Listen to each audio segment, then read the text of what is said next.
在现代步兵班组的编制中，中短程的取射火力往往是不可缺少的。以美军为例，美军最主要的步兵取射火力就是班组所属的 M203 或者 M320 榴弹发射器，它们又被称为步兵手中的大炮，可以在300米的距离上对敌人进行精确射击。40毫米榴弹往往一炸就是一大片。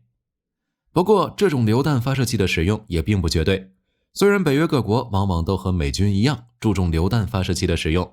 但是世界上总是有特立独行的国家，北约也不例外。讲到这儿，可能各位都能猜出来那个国家叫什么名字了。没错，就是法国。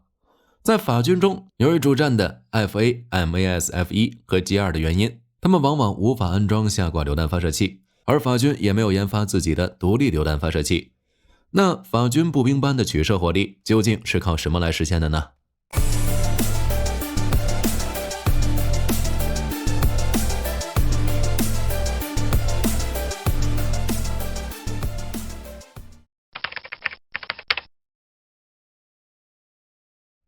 在 M79 这种采用高低压原理的40毫米榴弹发射器在越南战场上诞生之前，步兵也确实是有一种近程的取射支援型火力，那就是枪榴弹。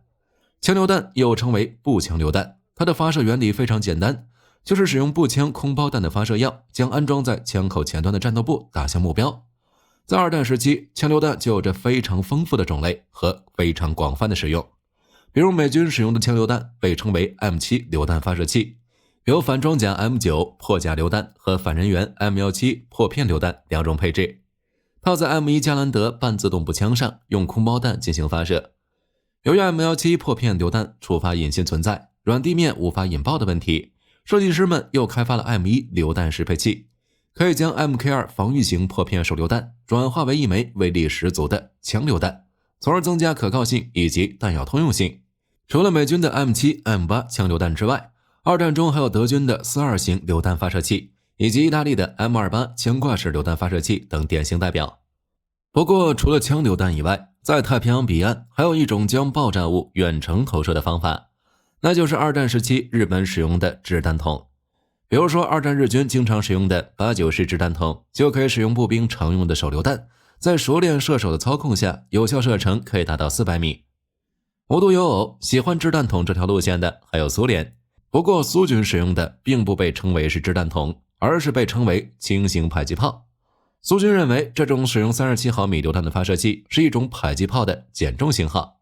而且苏军也给这种被称为 VM37 的轻型迫击炮底部安装了一个铲子形状的底座，用来扩展用途，或者干脆就是当做发射时候的底座使用。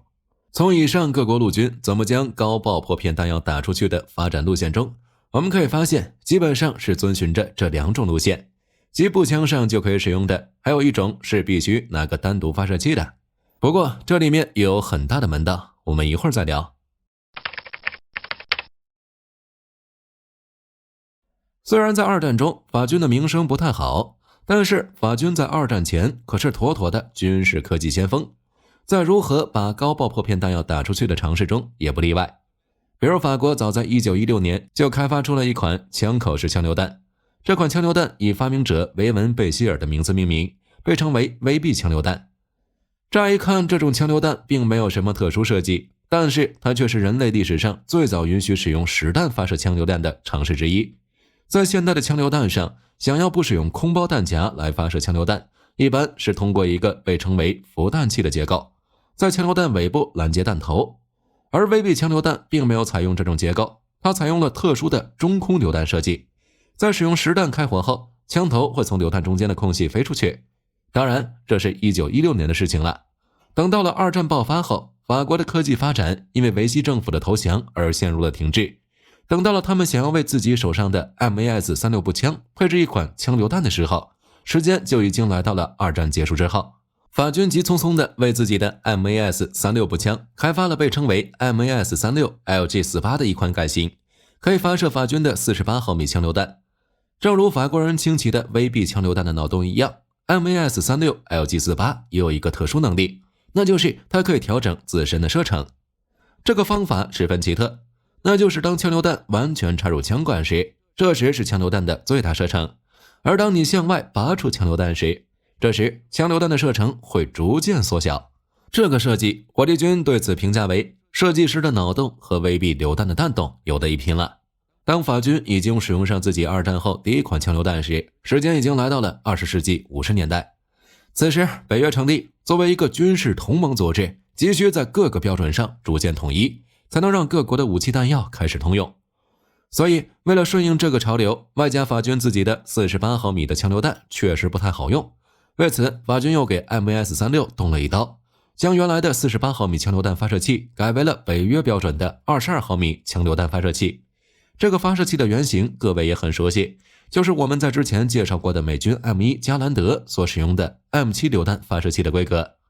只不过 M7 这种榴弹发射器适配器是可以拆装的，而改装了22毫米榴弹的 MAS-36 这一型被称为 MAS-3651， 它的榴弹发射器是和枪口在一起的，而这一设计一直延续到后续的 MAS-49 半自动步枪上。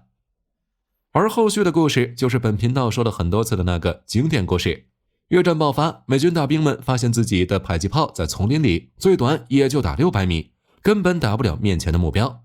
而自己的 M14 步枪虽然有配套的破甲枪榴弹，但是 M14 在丛林里本来就长，加上枪榴弹更是和长矛一样不便开火。一来二去之下，人类定义上的第一种高低压榴弹发射器 M79 就由此诞生。那法国人在这个步骤中起着什么作用呢？虽然火力军也不想放嘲讽，但客观事实上来说，法国人在越战和二战一样是彻彻底底的失败者角色。在印度支那战争及法越战争中，法国人在奠边府战役中惨败，使得他们不得不主动撤出越南。而越南这一直接启发了榴弹发射器的战争，法国人就根本没参与。而等到了越战战局打完收工的70年代，美军已经装备有 M203 这种40毫米榴弹发射器的时候，由于1966年法国总统戴高乐退出了北约，所以40毫米榴弹发射器这一新锐的步兵武器技术也没有被美国共享给法国。而在这时，由于退出北约和越战的失利，无仗可打也不想打仗的法军还在使用着自己的 MAS-49 半自动步枪和北约标准22毫米枪榴弹。而这场因为法越战争失利所造就的法国轻武器发展停滞，将直接反映在后续的法军榴弹的选择上。在70年代掀起的小口径浪潮中，北约开始集体换装 5.56 乘45毫米北约标准小口径步枪弹。虽然法国此时并不是北约成员国，但是那句老话说得好，得道多助，失道寡助。作为冷战变热战之后欧洲最主要的战场，这场小口径步枪换装浪潮的统一，即使顺从了美军和欧洲的潮流，统一换装了 5.56 NATO， 也是百利而无一害的。因为这时法军大部分部队使用的步枪是一支使用 7.5 乘54毫米法式弹的10发弹匣供弹起吹式半自动步枪，即臭名昭著的 MAS-49。 当然火力军也并不是说 MAS-49 不好，而是它在70年代确实连 M14 都不如，毕竟 M14 还有个20发弹匣，而且欧洲的对手苏联的自动步枪即在1949年服役的 AK-47 已经处于服役阶段的尽头，苏军正计划着在70年代中期将其完全退役，换装成 5.45 毫米小口径步枪弹的 AK-74。 这个时候法国再不换枪就再也说不过去了，故而在1978年法军全面换装了一代标志性的 5.56 毫米自动步枪 FA-MAS， 而这款步枪也成为了之后很长一段时间法军的特征。看到这儿，可能有观众就要说，既然 FA-MAS 是法国在北约标准下的产物，那么它也一定能发射40毫米高低压榴弹吧？但是很遗憾， FA-MAS 虽然是北约标准下的产物，但是只标准了一半。在榴弹发射器这方面，法军依然没能获得高低压榴弹技术，或许是因为技术门槛，或许是因为可能法军觉得自己根本用不上，因此 FA-MAS 依然使用了北约标准22毫米枪榴弹和配套的传统的榴弹闭气环，也就是各位现在看见的枪管上一圈一圈的东西。但是这又带来了新的问题，第一就是枪榴弹的有效射程太短，法军自己的 APAV40 是一种反人员反装甲两用40毫米枪榴弹，其射程最多也就300米，远达不到 M203 榴弹的400米标尺射程。第二， APAV40 的技术条件极其老旧，它是当年法国加入北约之后开发的第一代北约标准枪榴弹，于1956年研发，所以其各项性能也就只能被称之为勉强够用。毕竟在法军使用 MAS3651 和 MAS49 的岁月中，也没见 APAV40 有多好用。第三 ，APAV40 的后坐力极大，它的后坐力完全不适合 FA-MAS 这种轻便的步枪。它后坐力大到什么程度呢？一些经验不足的射手在地姿发射 APAV40 时，往往会被后坐力打个人仰马翻。而即使是有经验的射手，地姿发射被后坐力打个趔趄也是常事。综上所述 ，APAV40 在实战中基本无法发挥作用。法军急需一款可靠的步兵班组内的取射火力支援兵器。可以说，在步兵班组取射火器这方面，法国人的倔强是有目共睹的。面对着20世纪50年代技术的 APAV40，法军依然坚持将它和 FA-MAS 的搭配用到了90年代。等到了90年代，法军基层步兵单位终于可以欢天喜地喜迎新取射火器，但是法军步兵并没有迎来他们朝思暮想的40毫米下挂榴弹，而是获得了一种在90年代服役的掷弹筒。这种形状酷似于二战日军掷弹筒的51毫米发射器，被称为 LJI-MLE-F1， 即 F1 型单兵榴弹发射器。说它是掷弹筒也不准确，因为它的发射原理和二战日军使用的掷弹筒完全不同。它采用了一种被称为 FLYK 的发射原理。该发射原理大致工作流程如下：炮弹内有一根顶端封闭的金属管，管内有发射药，发射药的后部是一个融合了底火的活塞。发射炮弹前，先将炮弹插入发射管内，同时会把发射管内另外一个融合了激发结构的导向杆插入弹药的内置金属管内。射手击发迫击炮后引燃发射药，剧烈膨胀的燃气向下推动活塞，而此时的活塞被导向杆顶住无法动弹，因此只能反过来推动炮弹向前运动。而活塞最终会卡在金属管缩小的尾口处，起到密闭燃气的作用，从而降低噪音，消除火光、烟雾以及降低热信号。而这种采用活塞推进的先进原理所制造的发射装置，也一般被称为无声无光无烟的三无发射装置。借助 FLYK 的发射原理， LJI-MLE-F1 的发射噪声在52米上只有100分贝，和大多数小音枪械发射超音速弹的噪声差不多，堪称小音式迫击炮。而且它的最大有效射程还达到了675米，比40毫米低压榴弹的400米射程要远得多。在弹药上， LJI 有高爆弹、烟雾弹、照明弹和红外照明弹等多个弹种，可以满足法军步兵班组不同的需求。不过 LJI 也有其固有的不足，那就是作为一种超轻型迫击炮，它的装弹重量达到了 4.8 公斤。对比起美军现役 M203 的 1.36 公斤和 M320 的 1.5 公斤，这东西的重量可谓是实打实的体力杀手。那为什么法军要在20世纪末为自己的步兵班装备一门轻型迫击炮，而不是使用传统的下挂榴弹发射器呢？对此，法军的理论是这样的：因为 LJI 高达600米的有效射程，可以让它在绝大多数的步兵轻武器直射范围外对目标进行打击。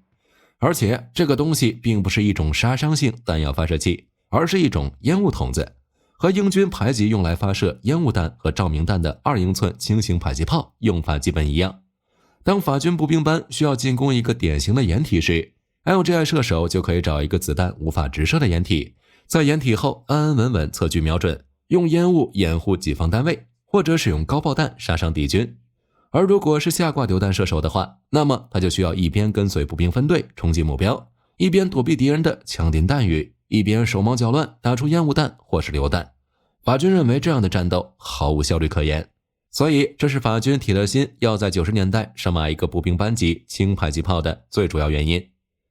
不过在最近，法军的固执似乎是有多松动。在2009年重返北约之后，法军尤其是法军步兵单位获得了一批大礼包。首先是法军要将自己的 FA-MAS 换成 HK416A5 的法国版本，即 HK416F。在更换完 HK416F 之后， LJI-MEL-F1 似乎迎来了自己的寿终正寝，因为法军除了采购93080支 HK416F 之后，又一起采购了10767件 JLM 40毫米榴弹发射器，并将其称之为 HK269F。